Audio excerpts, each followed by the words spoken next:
Morocco hits your senses fast. Between the endless maze of the Medinas, the heat, and the constant hum of the crowds, traveling here solo is an incredible experience, but it can easily become exhausting if you don't build some breathing room into your daily plan. I recently spent 30 days traveling across the country, tracking every single dirham.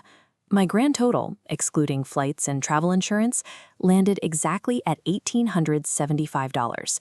This chart shows exactly how that cash was divided over the month. We're looking at 38% going to accommodation, 24% to food, 15% to transport, 16% to activities, and the final 7% covering miscellaneous expenses like SIM cards and laundry. Divide that total by 30 days, and it breaks down to a target baseline of exactly $62.50 a day.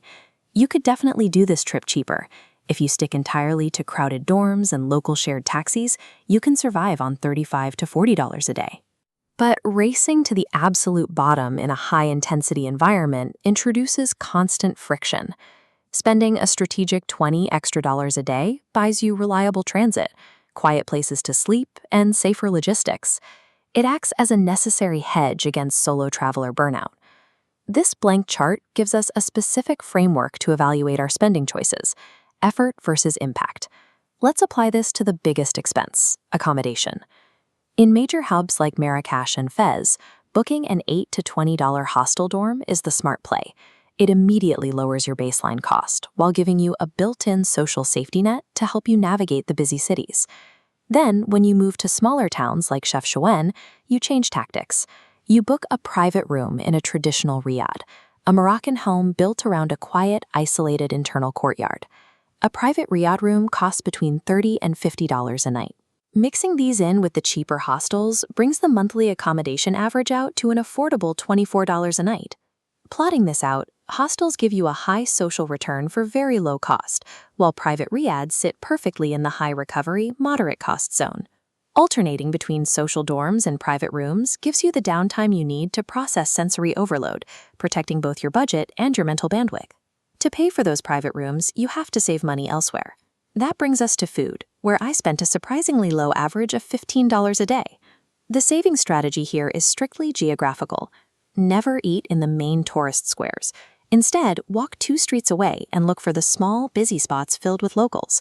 A tagine sitting under an English menu in a main square will cost you about $13. 2 streets away, sitting next to a copper vat in a local joint, that exact same dish costs between $3 and $5. This chart plots eating 2 streets away squarely in the low-effort, high-return zone. Taking 2 minutes to walk away from the crowds cuts your food bill by up to 70%. Aggressively cutting food costs through local spots doesn't mean eating poorly. It creates the financial surplus that directly funds your private riads and safer transport choices. When it's time to move between cities, it's tempting to take shared local transport, known as grand taxis.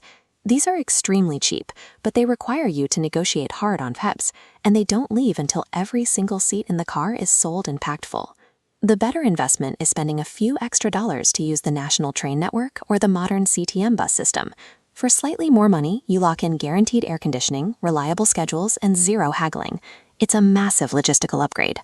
When you do need a short cab ride inside a slee, stick strictly to petite taxis and require the driver to use the meter, asking for le compteur, to avoid standard tourist upcharges. Paying for standardized, fixed-price transit is the most effective way to secure a predictable schedule and protect your personal safety on the road. This brings us to the activities budget, which contains a massive anomaly.